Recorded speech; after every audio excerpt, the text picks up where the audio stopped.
Okay, hello everyone, and good evening to you, Richard. Welcome to the Nouveau podcast. Well, I'm glad to be here. I'm looking forward to a creative conversation. That's the best kind. Would you describe yourself as a conversationalist? Yes and no. That's a funny question. If, I'm sitting with a group of people and after an hour they're talking about the restaurants they've been to, their vacations and gossip and this back and forth, I can do that for a while. But if somebody says, hey, Rich, what is meaningful to you? And we start getting into those conversations, look out, clock, we're going to keep going forever. So for me, as a philosophy major, a therapist, I don't have all the answers, and I'm just curious as all get out from people I talk to about how they live their lives, what their values are, how they transitioned from behaviors that don't serve them to behaviors that serve them well. So if we're in a conversation like that, I'm like the, just happy as can be. Awesome. Well, we're cut from the same cloth in that way. Okay. Yeah, conversations of substance, that's where it's at. So that's very cool. When you were in training and schooling as a therapist, what was the modality of the day? What kind of paradigms and teaching philosophies were you absorbing at that point? Oh, boy. The academic work itself was fairly standard, straightforward, without a lot of effectiveness in terms of actually dealing with real people, with real problems, while you're in real time with them. So where my really training come from was the Gestalt Institute in San Francisco, which was the generation after Fritz Perls, and a lot of body therapy that I did personally, like Reichian therapy, and more recently NLP, neuro-linguistic programming, to learn how our brain works and how we effectively make change. So I have a broad spectrum, and including a lot of therapeutic groups along the way, a lot of things that were effective and some things were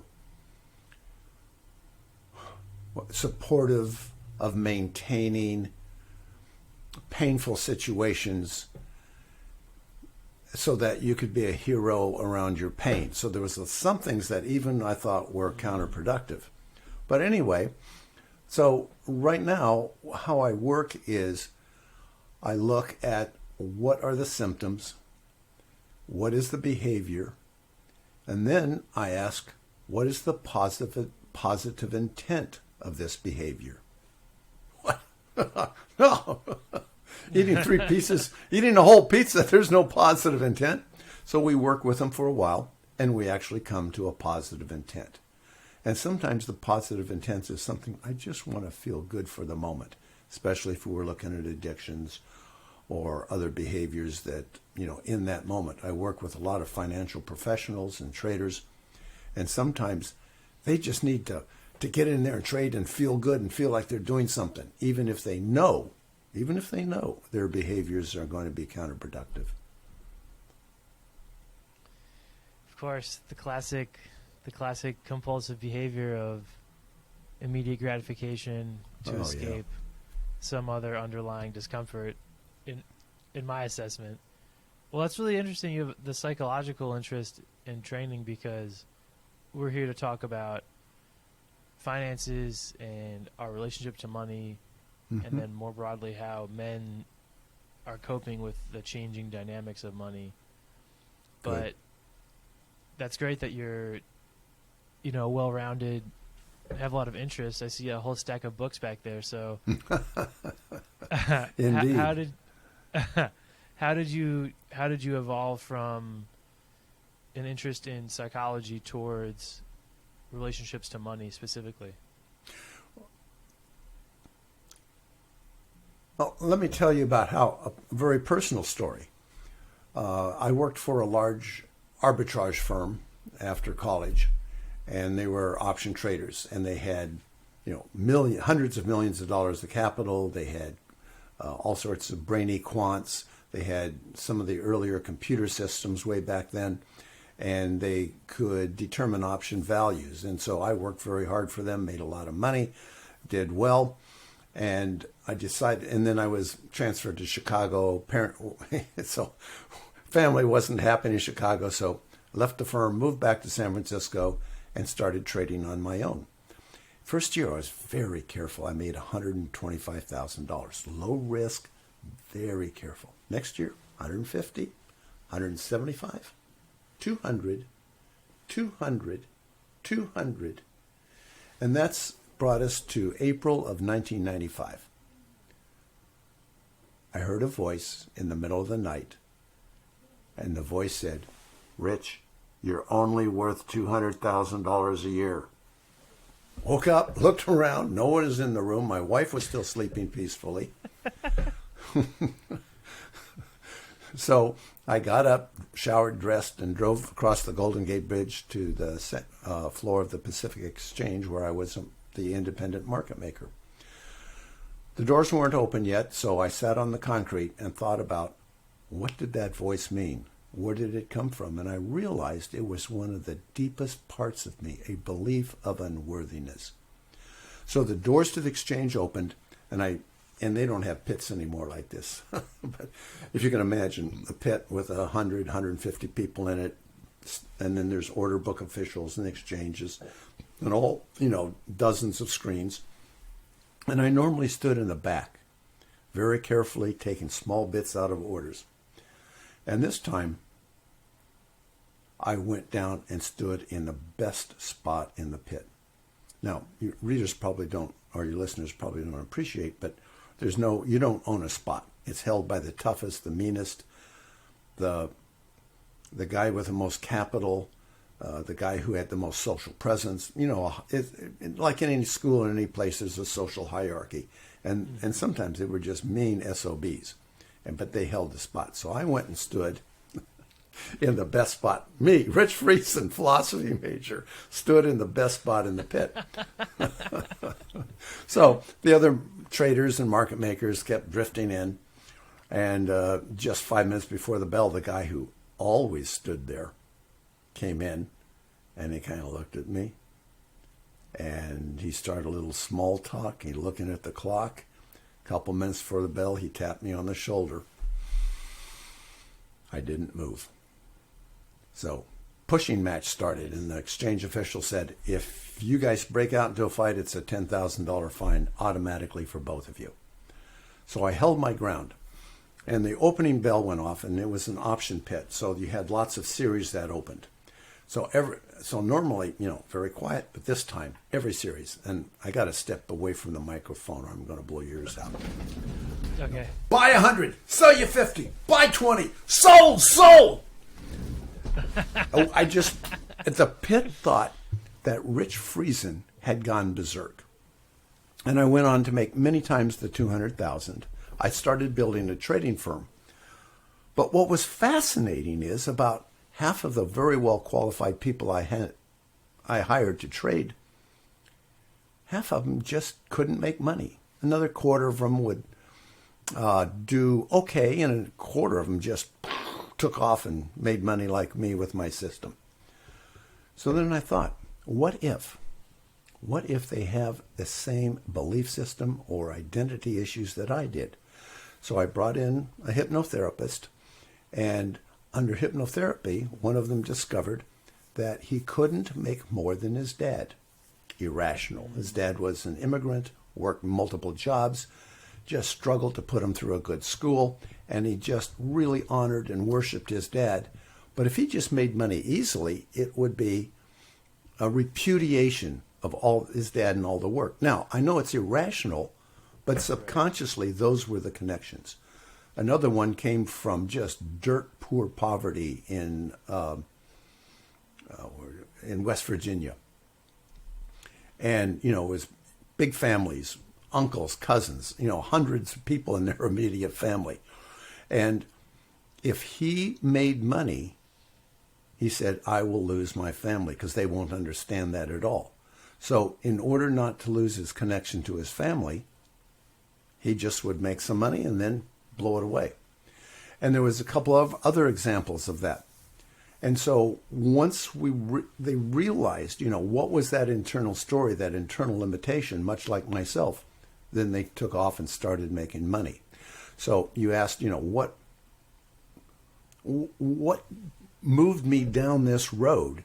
And what it was a very personal and a very financial reason to keep these traders, profitable and making money.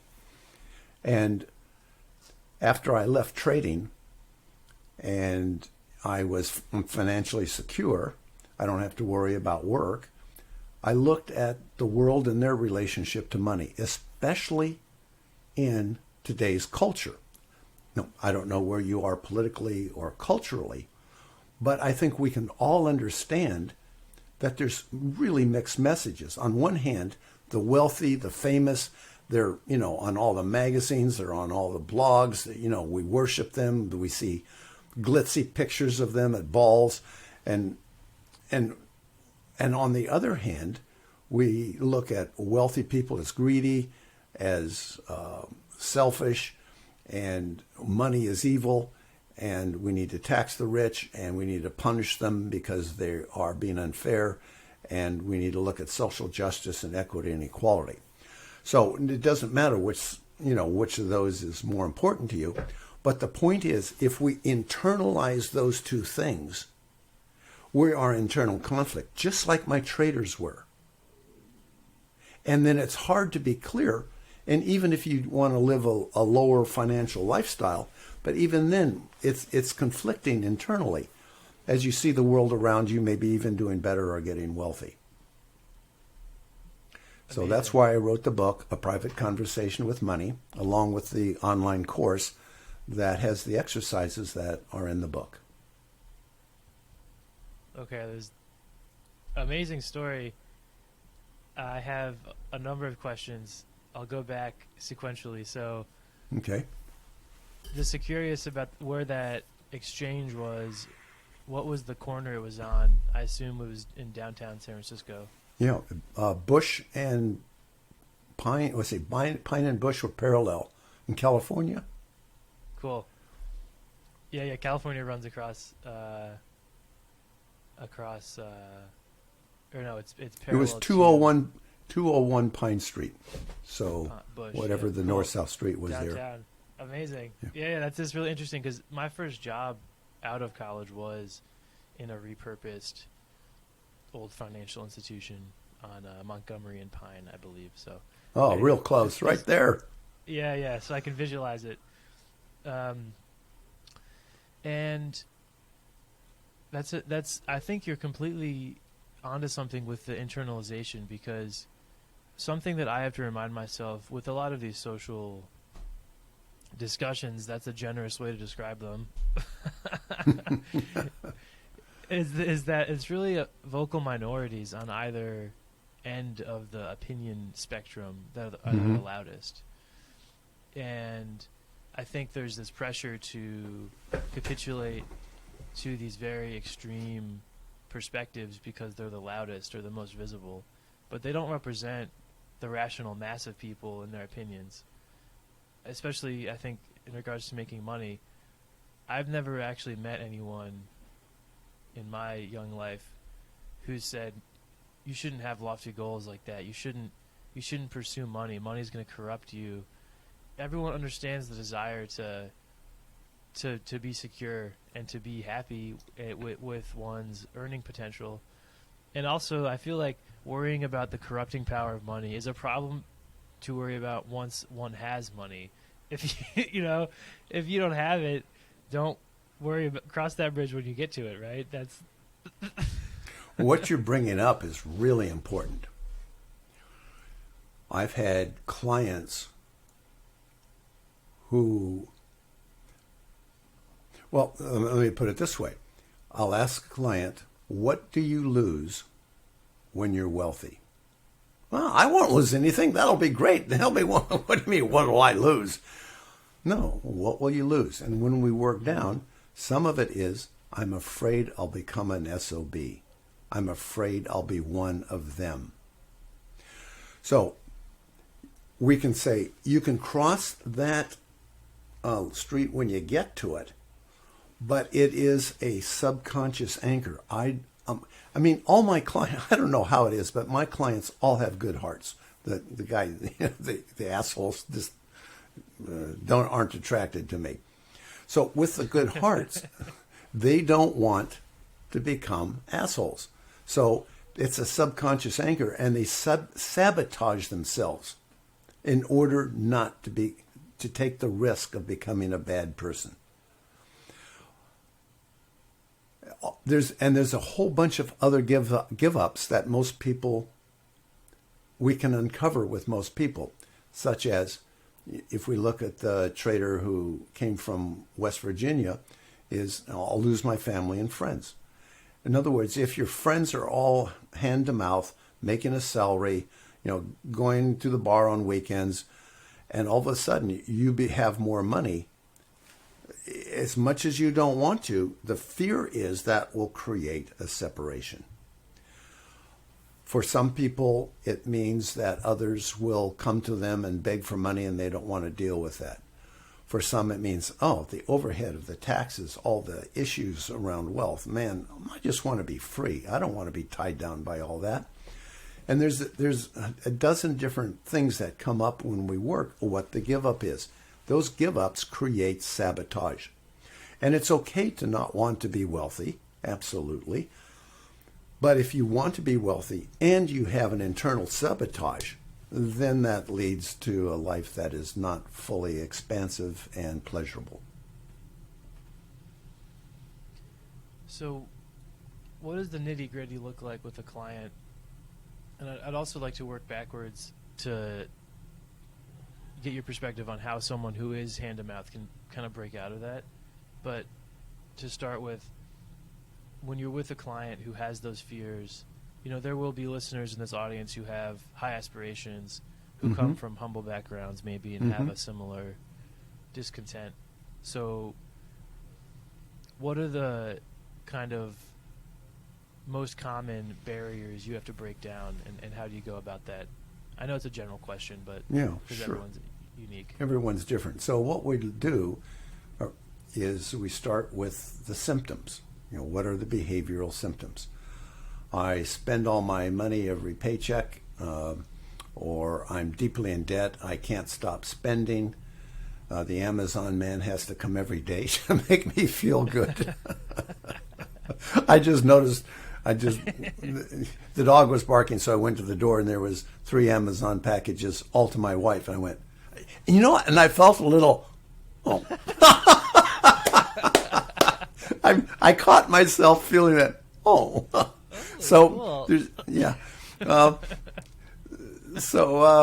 there's a whole bunch of symptoms that people have. So then what we do, as I mentioned earlier, we looked at what is the positive intent of that behavior. It makes me feel good in the moment. I feel like I'm somebody. I can impress my neighbors, or I can prove to my dad I'm somebody. Or, if we have a hole in the heart, if you and I have a personal connection and it's open and honest, we can really have a meaningful experience that fills some of the deepest stuff. If we have a hole in the heart, like I grew up with, a big hole in the heart, then we look to fill all sorts of other things into it that never quite make it, because we get a thrill for a little bit and then it doesn't quite work. So we work on what are the symptoms. Then we say, okay, what's the positive intent? And we work down, okay, what's the positive intent of that? And go down 2 or 3 layers. And once we get to a core positive intent, then we can start to work on how can that core positive intent be better expressed, or what behaviors will really support it. And sometimes that is a 30-minute process. Boom, boom, boom. And sometimes, depending on the level of trauma, how much of their physiology, their emotions, and their thoughts have been quarantined, sometimes that's sanding away and it's drip, drip, drip for a while. Amazing. So you have a very great energy. First of all, I feel comfortable. I can imagine your clients feel comfortable with you. Mm-hmm. But you also have this, exposure to the traditional financial services industry, which, very machismo and all of this. So Exactly. I think that actually ties into the topic of the evolving role of men in American Mm-hmm. society and their relationship to money. Mm-hmm. So perhaps I can give my assessment as a young person, and then we can kind of compare notes. That would be great, because that's a piece of experience that I am fuzzy on. So I'd love to hear about your experience or the experience of the people in your audience and your compatriots. Mm-hmm. I would say, so my peer group of my immediate friend group, is actually, I would say, a pretty more centrist, conservative group of fellas who went to a, pretty traditional in some ways. It was a private all-boys high school, so, you can kind of get a idea of the social hierarchies, I guess, that were present in the youth, And so I think that's why I get the balancing perspective of saying there's like a rational mass in the middle. Actually, I'm only 27. And I think I'm one of the last in my peer group to get engaged, which, all the narratives we hear about young people are that, no one's getting engaged, no one's getting married, no one's buying houses. Not having kids. But I know people my age who are doing that. So I think that there actually are still a lot of the nuclear family types out there. Mm-hmm. But I would say that the caveat now is that most relationships have at least some level of awareness of what do we want to change about this dynamic, if anything. And there are some who do change it, and there are some who don't. But I think that's much more common, and it's kind of funny to think about. But even, the generational changes of there are now more women graduating college than men. Sure. Has a downstream effect on things like this. Even though it's kind of funny because I grew up with it was normal, right, for my generation to have smart girls in the classroom, but that is a new thing relative to the last 200 years, or at least having smart girls who feel empowered, right, and not sent back to the home. So I'd say there's not that much of a difference from my perspective in the actual outcomes, but the awareness and the discussions are much more common, and each couple can kind of choose how they want to go about things. Yeah, there's a tremendous amount of choice and freedom. And I think in this transition, there's a lot of confusion and loss. I can see a feminization of the male, especially the white male. There's just a lot of negative press around that. And by God, as people with good hearts, last thing we want to be is an oppressive male. Oh my gosh, no. So, the question then is, in this transition where women are having more empowerment, are able to set boundaries, are able to make choices for their lives, able to determine their own values, which is all wonderful. I think there's a loss. Jordan Peterson, I don't know if you follow him at all or read anything from him, he talks about the lost young adult male. And I have had male clients, who feel so lost in their masculinity and they don't know how to express it. And as a result, they've foregone relationships with women because they just don't know how. So the question is then, how are you fully male? Like, there are some groups where transformational type groups that I belong to, and I'll walk into a room and I swear I'm the only man there. the rest of the men have more of a feminine quality to them. And there's no judgment there, but in this transition, how do we have biological drives in the sense that their male neurology, our hormonal neurology, our previous purpose and mission in life as a man is now being evolved and changing. So as men, how do we handle that? And I would be very interested to see if any of that makes sense to you, or if not, by the way, I love pushback. So feel free to push back on anything. So, how do you handle that? Is that the case, or do you see the world differently? I think there is definitely a huge opportunity cost in the change. And I actually don't think there's much awareness of it. Bingo. So what Correct, do you see as the yeah.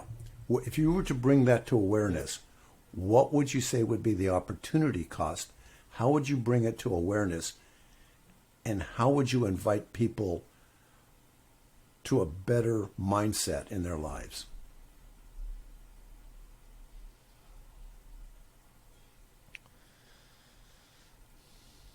I think the opportunity cost is stemming from a lack of positioning in relation to previous generations and younger generations. Men of my age, with this change, even if they're bought in or not, the changes are, unless they very consciously kind of fortify a really traditional family, they're going to have a hard time relating to their older generation, and then perhaps turning around and raising a younger generation about what it is to be a man if they haven't thought about it. So I kind of liken it to the vehicle has been changed mid-drive with no new instructions or kind of manual on how to operate the vehicle. Yeah, exactly. Well said. Thank you. Yeah, so there's some danger there. It matters because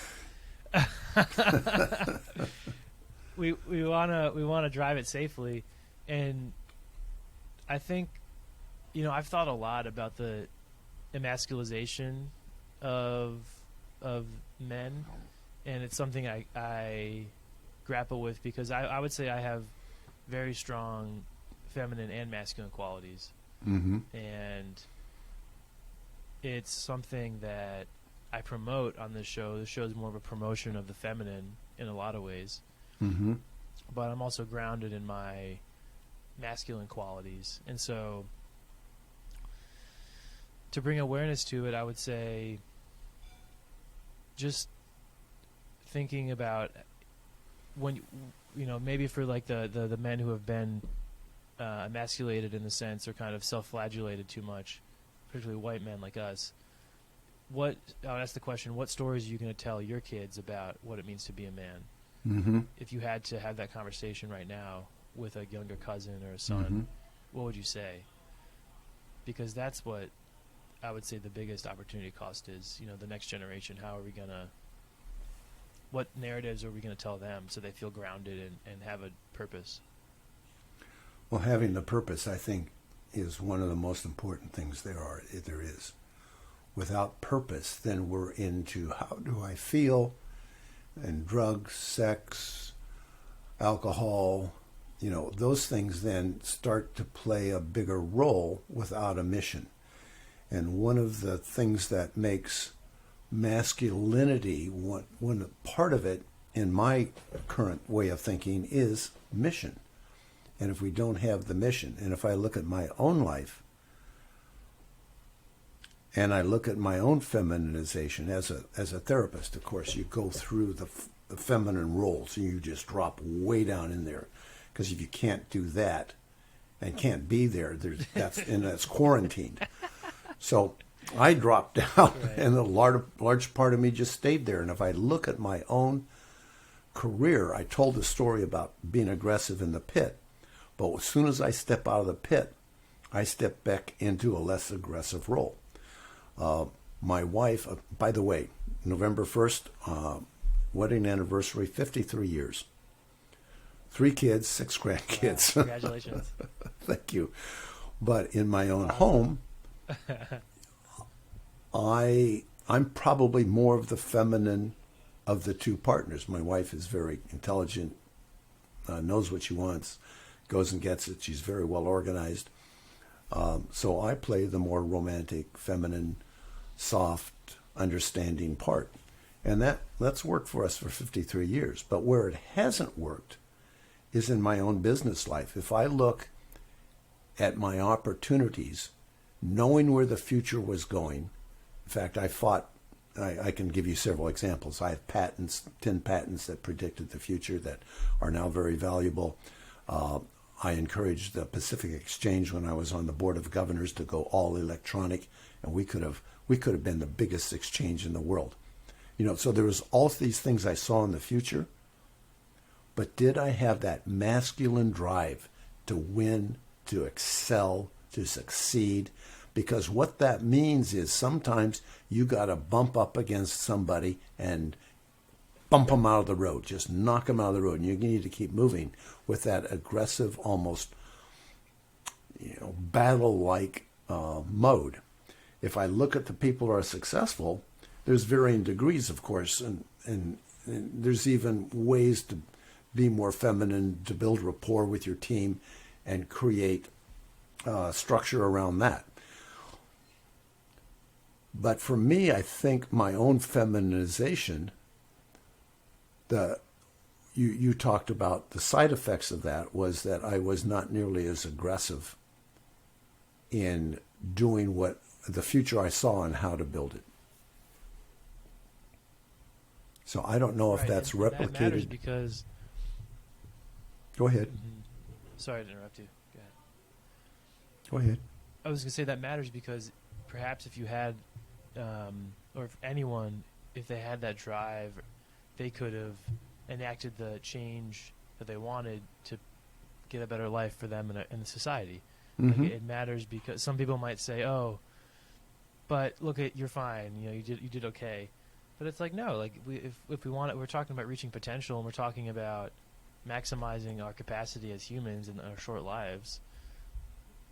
Why not? Go for it. And I think especially in the arenas of business, there's an understanding from people that it's a competitive landscape. And if you're not ready for that, you're playing the wrong game.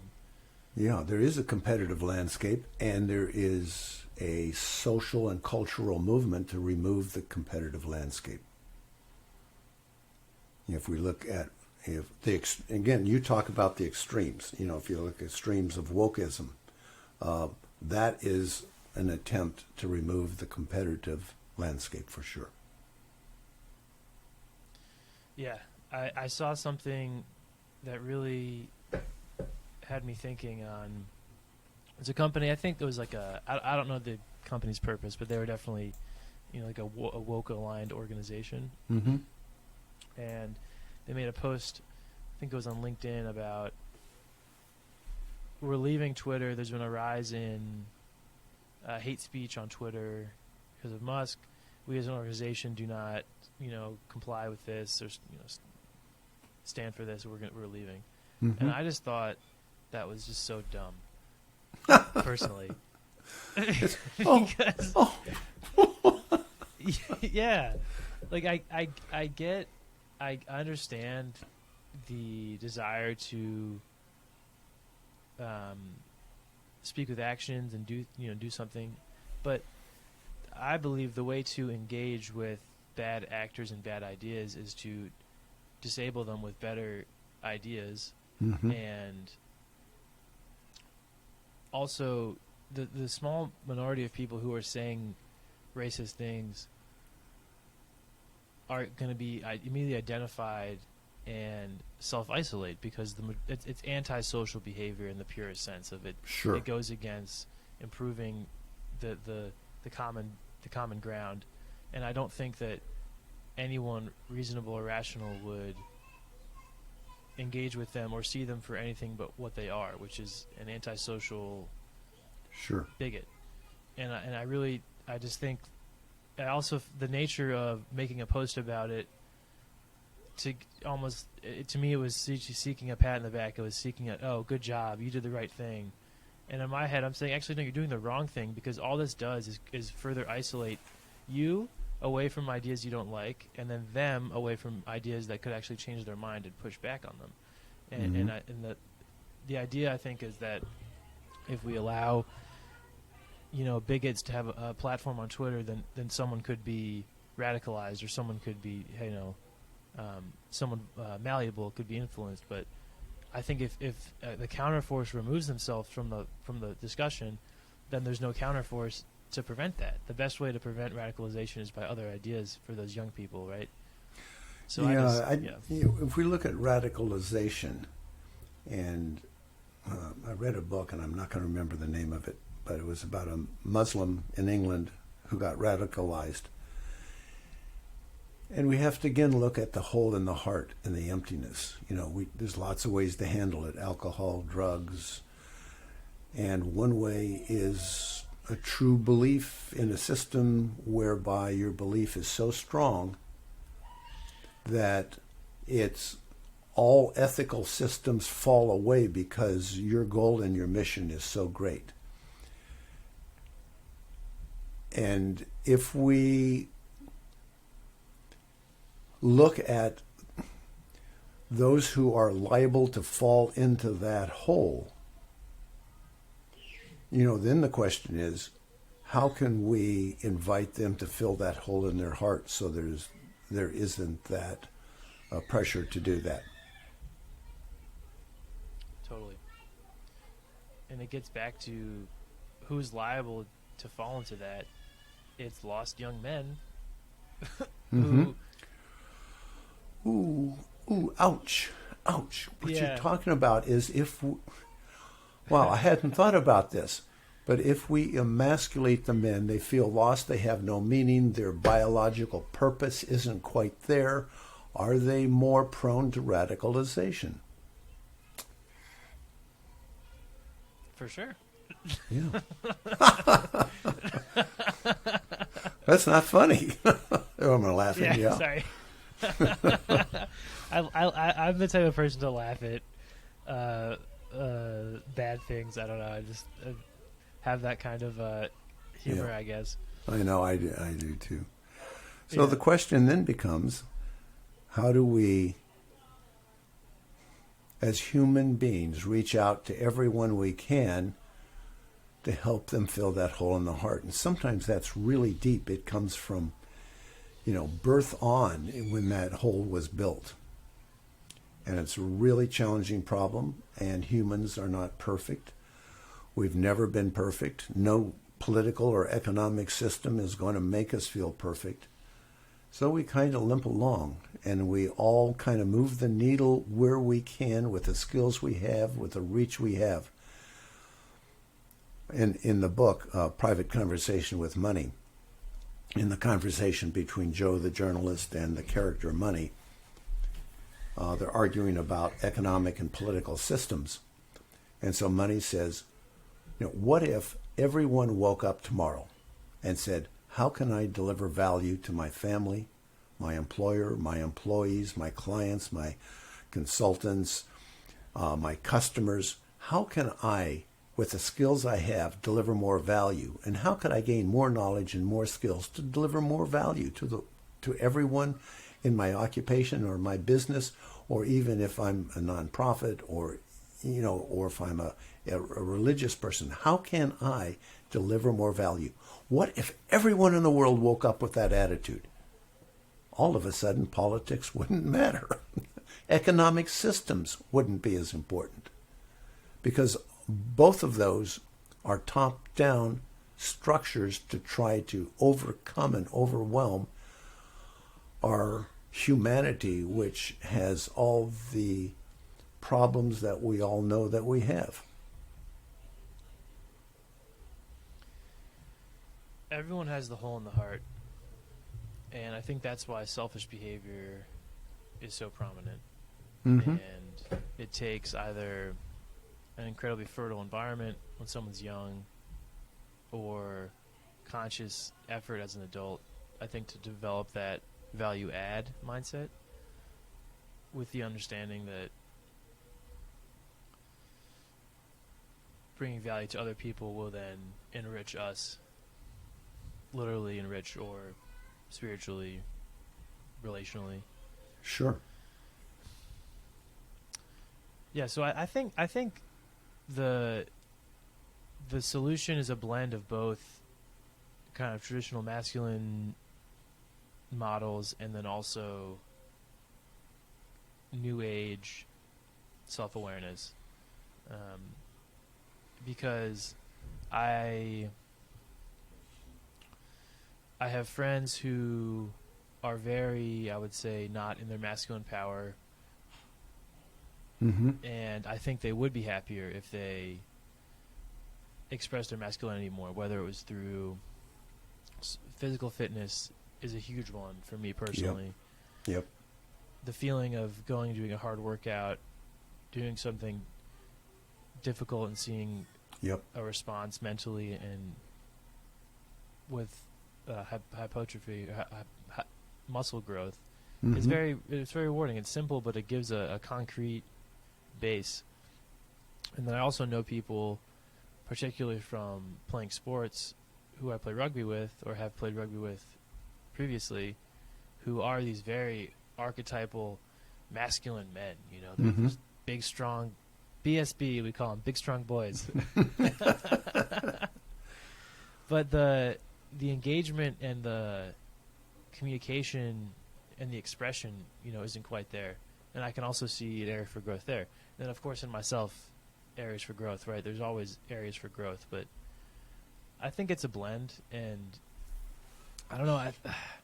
Solutions-wise, I really feel like the thing is we can never make someone go to that place. They have to want to do it. You know, I think there's enough resources out there. There's a world of resources, individuals like yourself out there to speak to learn from. But unless someone wants to have the spark internally, we can't do anything, right? The whole lead the sheep to water analogy. I think that your energy, when you walk into a room, subconsciously shifts the room. Mm. If you are okay with your masculinity, and also you talk about a blend. I have a little different way of looking at it, but let's just call it the blend for now. Able to listen to somebody. There is a subconscious invitation that I think if enough time done enough times with enough people will start to change the world. So if Thomas says, I'm comfortable with my masculinity, you walk into a room with men who aren't, let's say, and you can look at them with compassion and understanding and talk to them from your masculine place, which isn't threatening to them. Oh my God, I think that can open up an invitation. And use the word blend, and I think that is a workable word, but I'd like to introduce a different model. And the different model is wave.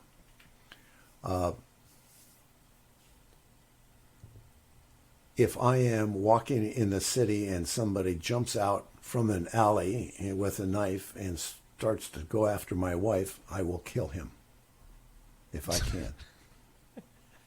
No question, no guilt. I won't feel bad for a minute. So there's that level of masculinity. Yep. And then we can go all the way up to transformational space to where we all feel like we're one. And there's many steps, many stages along the way.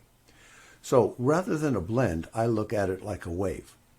What arena when I'm in? I was brought up a fundamental evangelical. My father was a preacher. I went to church nonstop. In fact, I think I had 5 years of perfect attendance. And so when I walk into a church, I know all the hymns. I know how to behave. I know when to stand up. I know when to sit down. I can step into that context. If I am giving a presentation to an audience, and I know the type of audience, I can step into that. I can look into their eyes, and I can be there and match them in a way and make an invitation. So my concern about blend and balance kind of words are they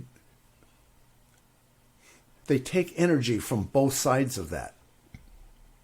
When I want to step into my feminine role, I want to be fully in my feminine role. So, for example, I'm the romantic partner in my wife.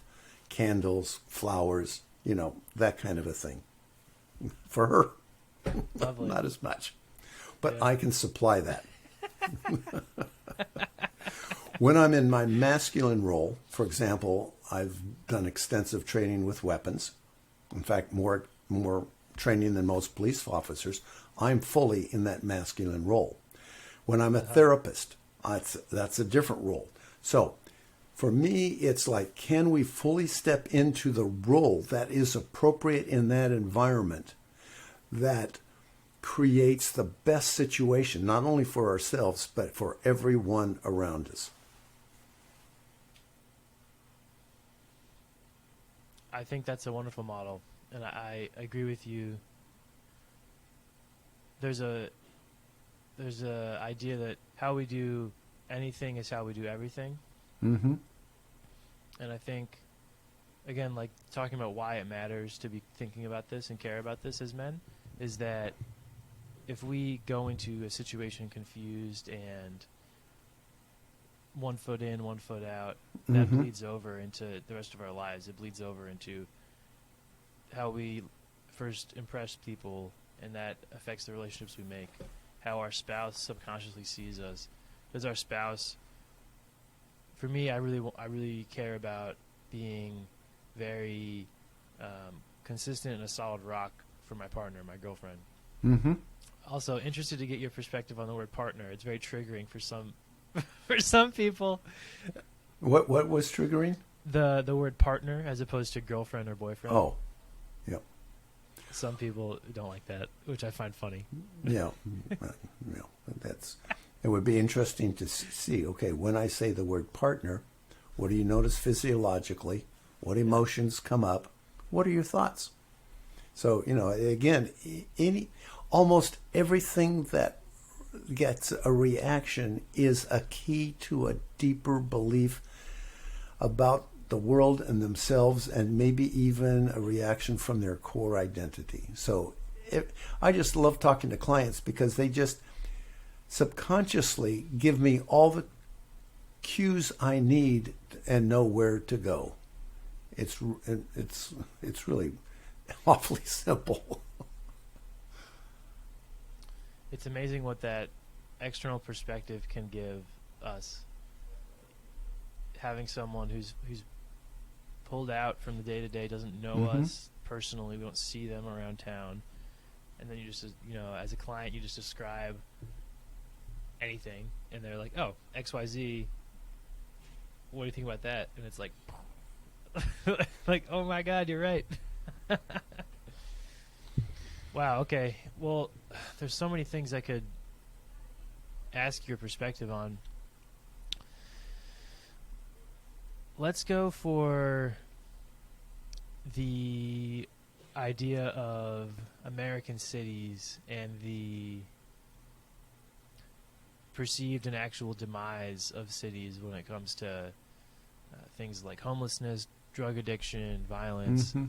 There's a big, again, of course, narrative by each side about who's to blame and these things. But, you used to live in a metro area. I know San Jose can have definitely suburban feeling parts, but you're in the Bay Area.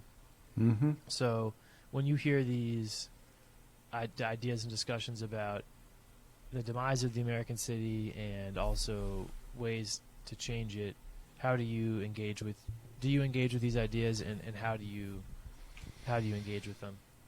Well, you really like asking the hard questions, don't you? Well, fortunately, I have the absolute truth and the final answer. So you ready? Oh my gosh. Most of the people are either have severe mental conditions, psychosis, severe addictions, inability to think coherently because of a lot of brain damage. And there's some people who just like the freedom, and they just like, they don't want to work, they don't want to answer to anybody for whatever reason. And then there's some people who, for medical reasons or job, or sometimes just the whole world dumps on them, end up being homeless. So there's a lot of causes. But if we look at, what are you going to do from a top-down level, there are some probably, we need to experiment with some solutions. But the one where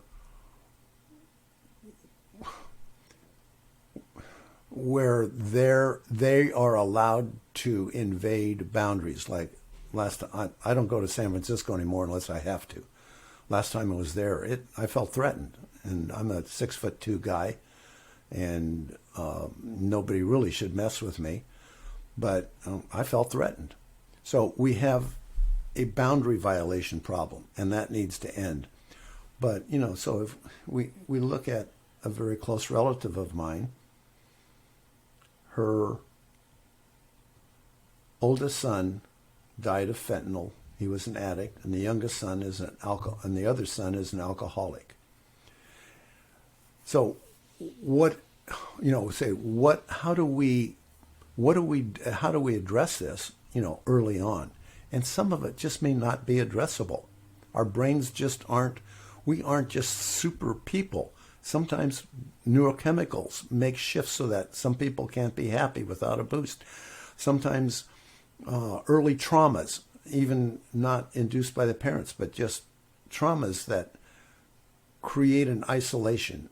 And who knows about, if I look at all my kids and grandkids, all have very different personalities, almost from day one. So there's just a huge amount of difference. We as people are just fragile in many ways. So what do we do is, for me, it's loving parents. I look at how I grew up and I said, I'm not going to be like my dad, who was a narcissist and gone most of the time. My mom was depressed most of the time. So I ended up looking for approval, looking for them to fill that empty hole in my heart. Fortunately, I didn't go to drugs. I didn't do anything self-destructive. But man, there was an edge there. It was close. So, if we have loving parents, if we have a stable situation, kids that know they're loved, know they are acknowledged and appreciated, not for outcomes, but for the processes they're creating to live their lives better. We give them a good education, give them good advice about how to live their life, and what kind of things to study and where the economy is going. The chances are much better they're going to do well. But that isn't a solution for what's going on today. And I think we just need to do some experiments. There's a number of different ways we can do it, and just find out and see what happens. But it's an unsolvable problem that nobody's going to be happy with. Yeah, good assessment, I'd say. There are some really interesting programs to deal with getting people off the street. And there's so many factors that just I would say the parallel, just like, how we engage with money, how we engage with our masculinity, how we engage with our work affects every other aspect of our lives. In the same way, there's so many factors that influence the end situation that we see of people struggling. And yeah, I would say I'm actually surprisingly optimistic on that, because I do think that of course, there will always be people who are struggling and lost, but I think there's enough of a concern that there will be some good experimentation, as you said, to get some type of better result, because it's not tenable. And maybe ultimately it's economic, and it's if these cities lose enough business or tax revenue, they'll try something different. Yeah. I think that that's a whole new discussion, the dynamics of politics. But I think we're seeing a reaction, and we'll see what happens to it, because I think that the postmodernist philosophy, as expressed in economics, in politics, in psychology, in education, has gone too far in a way that it's going to we're going to see a reaction set in. Absolutely. I think there already is one in some ways. And my problem, I guess, or my intellectual disagreement with the very progressive ideas is that unless they're rooted in empirical results, then they don't have an absolutist stamp of authority in my mind. Mm-hmm. And I think that's where we go wrong, in that kind of fixating on, some people call it equality of outcome, some people, there are different names for it, but I think kind of fixating on these ideas that sound great in theory, unless they have empirical results, then I think they deserve to be scrutinized. And I think that's where we're going to lose as a whole. If we can't scrutinize ideas and talk about them, then who are we really helping? Yeah, it's tough to talk about ideas when our core identity is tied up in a belief system. Like I said, I grew up Christian evangelical. I carried my Bible to high school. And if you had, in fact, I felt I couldn't date girls who weren't Christians because they were going to hell. Right. I mean, I look back on that and I go, boy, did you miss out. But, I was so steeped in that belief system. And to have a conversation with somebody who was, oh, my God, a papist, a Catholic, it would be almost impossible. And so I think the biggest movement in my own life was when I read a book called The Book of Not Knowing by Peter Walston. And it just showed, and along with my NLP studies, how my certainty is just a bunch of neural connections that many times have nothing to do with reality. And letting go of the fact that I could know the absolute truth, that was a fucking painful process. Because it's so comfortable to know you have the truth. So if party over here has the truth and party over here has a different truth, and you say, well, let's just have a conversation, a civil conversation, it's not going to happen. Awesome, Richard. Well, you answered my next question, which is always an ending question about book recommendations. So that's a tough one and a good one. But, of course, the best book recommendation is A Private Conversation with Money. I know the author personally. Just a hell of a guy. Hell of a book. Yeah, and I'm going to put up a webpage, conversations.money/BRO, and they can go there and get a free course and get introduced to our other work. And there's just a lot of good resources there. Awesome. Well, you are a bro nouveau, Richard. Thank you. Thank you for your time. You're a Renaissance man, so thoughtful and a very impressive. I don't. At the risk of sounding ageist, it's inspiring to meet someone of an older generation who has the mindset and the flexibility that you do. It's very inspiring to me. So, thank you. Excellent. Well, Thomas, I got to have a criticism for you.